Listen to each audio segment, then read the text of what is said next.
ఏపీలో ఎలక్షన్స్ రాబోతున్నాయి గదా! నెక్స్ట్ ఎవరు ఏ ప్రభుత్వం వస్తే బావుంటుందనుకుంటున్నారు? నేను మళ్ళీ జగన్ గారే వస్తే బావుంటదని నేననుకుంటున్నాను.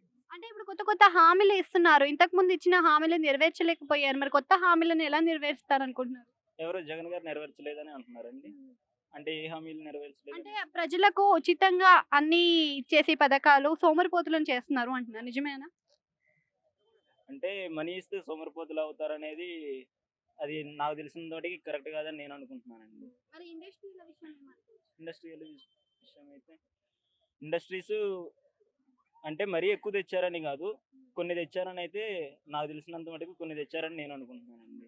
ఐటీ శాఖ నుంచి ఎంతవరకు పెట్టుబడులు తీసుకొచ్చారనుకోవచ్చు? ఐటీ శాఖ నుంచి అంత ఏం లేదండి. చాలా వరకు తక్కువ. మరి చాలా ఇండస్ట్రీలు అంటే అవిట్లో అంటే బాగానే ఐటీ ఒకటే కాదుగండి. నార్మల్‌గా కోర్ సైడ్ గనక కొన్ని కంపెనీస్ వచ్చాయి.